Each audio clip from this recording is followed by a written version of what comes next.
बोलो hallelujah. Hallelujah. अभी बात करने का समय नहीं है। हालेलुया। हम प्रभु की उपस्थिति में जा रहे हैं। हम आशा और विश्वास के साथ यहाँ पर आए हैं। हालेलुया। और हम महसूस करते हैं कि हमारे बीच में प्रभु है। हालेलुया। क्योंकि प्रभु का वचन कहता है हालेलुया कि मांगो तो तुम्हें दिया जाएगा, ढूंढो तो तुम पाओगे, और खटखटाओगे तो तुम्हारे लिए खुला जाएगा। मेरे लिए, किसके लिए? मेरे लिए खुला जाएगा। हालेलुया। हालेलुया। आज हमारे लिए, सबके लिए दरवाज़ा खुला है। और आप लोगों को स्वयं ध्यान रखना कि मेरे लिए दरवाज़ा खुला है, तो क्यों न मैं उस दरवाजे में प्रवेश करूं जो प्रभु मुझे बुलाया है। हालेलुया। हालेलुया। एक दिन दरवाज़ा बंद हो जाएगा मेरे प्रियो। बाइबल में लिखा है कि तुम कितनी भी प्रार्थना करो, मैं तुम्हारी प्रार्थना एक भी नहीं सुनूंगा। क्यों नहीं सुनूंगा? क्योंकि तुम्हारे लिए दरवाज़ा बंद हो गया है। आज आपका और मेरा दिन लकी है। आपका और मेरा दिन परमेश्वर ने अच्छा दिया है। आपका और मेरा दिन परमेश्वर ने बहुत अच्छा बनाकर एक नया दिन दिया है। हम धन्यवाद करें। हालेलुया। तो हम आराधना करने से पहले हैं परमेश्वर के भजन संहिता की पुस्तक हर बार हम पढ़ते हैं, और आज भी हम पढ़ना चाहते हैं 49 यानी कि गुण 50। हालेलुया। सभी लोग भजन संहिता की पुस्तक उसका गुण 50 निकाले। 49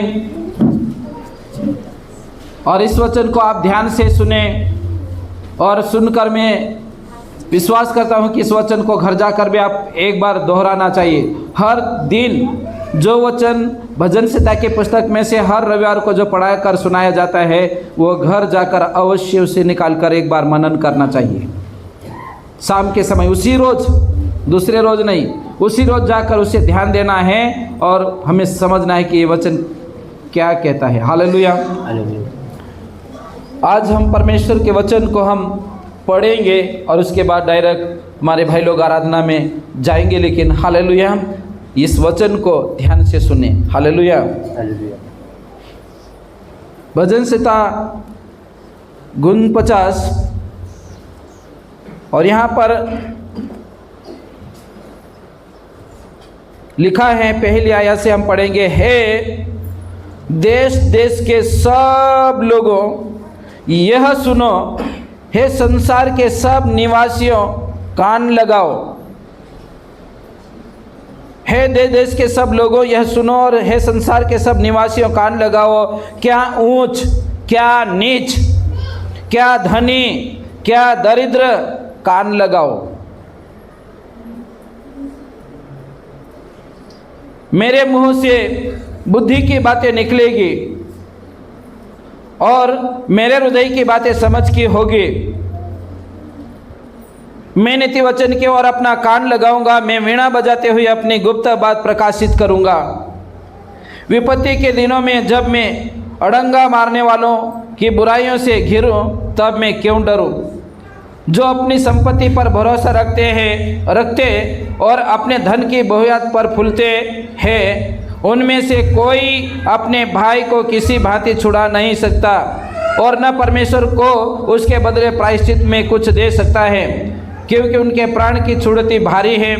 वह अंत तक कभी न चुका सकेगा। कोई ऐसा नहीं जो सदैव जीवित रहे और कब्र को न देखे। कोई ऐसा नहीं जो सदैव जीवित रहे और कब्र को नहीं देखे। हर एक को मृत्यु का सामना करना पड़ेगा, यहाँ पर लिखा है। हालेलुया। कोई भी व्यक्ति ऐसा नहीं जो कब्र को न देखे, यानी कि मसान को नहीं देखा। हर एक मानस आखा एक दिन मसान का देखना पड़ता। हालेलुया।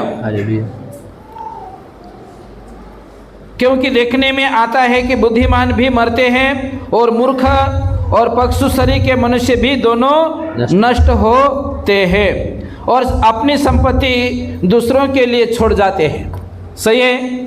अपनी संपत्ति जो रहती है वो दूसरों के लिए छोड़कर हम चले जाते हैं। हालेलुया, हम कोई साथ लेकर जाते नहीं।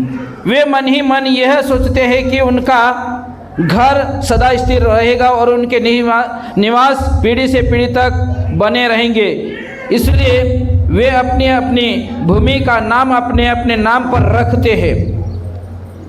अपनी अपनी भूमि का नाम अपने अपने नाम पर रखते हैं, परंतु मनुष्य प्रतिष्ठा पाकर भी स्थिर नहीं रहता। वह पक्षियों के समान होता है जो मर मिटते हैं। उनकी ये चाल उनकी मूर्खता है, तो भी उनके बाद लोग उनकी बातों से प्रसन्न होते हैं। वे अधोलोक की मानो भेड़ बकरियां ठहराए गए हैं। मृत्यु उनका गडरिया ठहरी और भोर को सीधे लोग उन पर प्रभुता करेंगे और उनका सुंदर रूप अधोलोक का कोर हो जाएगा और उनका कोई आधार न रहेगा। परंतु परमेश्वर मेरे प्राण को अधोलोक के वंश से छुड़ा लेगा, क्योंकि वही मुझे ग्रहण कर अपनाएगा। जब कोई धनी हो जाए और उसके घर का वैभव बढ़ जाए, तब तू भय न खाना, क्योंकि वह मर कर कुछ भी साथ न ले जाएगा, न उसका वैभव उसके साथ कब्र में जाएगा, चाहे वह जीते जी अपने आप को धन्य कहता रहे। जब तू अपनी भलाई करता है, तब वे लोग तेरी प्रशंसा करते हैं, तो भी वह अपने पुरखाओं के समाज में मिलाया जाएगा, जो कभी उजियाला न देखेंगे। मनुष्य चाहे प्रतिष्ठित भी हो, परंतु यदि वे समझ नहीं रखते, तो वे पक्षियों के समान हैं जो मर मिटते हैं। आमीन, आमीन, हालेलुया, हालेलुया। इस वचन को पढ़े जाने पर और सुने जाने पर आप सभी को आशीष करिए। Hallelujah, hallelujah. यहाँ पर बहुत सारी बातें हैं, समझने की योग्य हैं। हालेलुया। मैंने आप लोगों को एक पॉइंट में बताया कि कौन लोग मृत्यु को न चखेंगे, कौन कब्र में नहीं जाएगा, कौन मसाण में नहीं जा सकता। हर एक लोग मनुष्य जो माणसाने धरती पर जीवता नाही त्या माणसा एक न एक दिन मसाणમાં जरूर जास। हालेलुया। आज हम जी रहे ये जीवन है, पर ये शारीरिक जीवन है। कैसा जीवन है? शारीरिक। आज जीवन है, ये शारीरिक जीवन है, और शारीरिक जीवन में भूख लगती है, शारीरिक जीवन के लिए प्यास लगती है, शारीरिक जीवन के लिए लालसा आती है। हालेलुया। पर एक और जीवन है, एक और जीवन मिलने वाला है। वो कब मिलेगा मैं बताता हूं आपको। हालेलुया। आज शारीरिक जीवन है इसलिए खाने की जरूरत पड़ती है, ये शारीरिक जीवन है इसलिए पानी की जरूरत पड़ती है, प्यास लगती है। आज शारीरिक जीवन है इसलिए शरीर की लालसा लगती है कि मैं ये करूं वो करूं। हालेलुया। लेकिन उसके बाद क्या करेंगे? मृत्यु हो जाएगी। हालेलुया।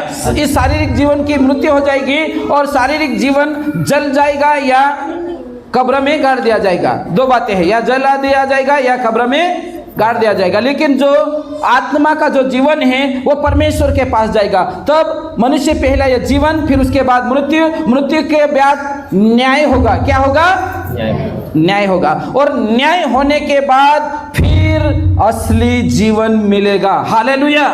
और उसी जीवन को फिर परमेश्वर के हाथ में अपनी गवाही के अनुसार अपने जीवन में क्या क्या काम किया, क्या क्या सही किया, उसके अनुसार हालेलुया वो प्रतिफल देगा और उसके बाद असली जीवन मिलेगा।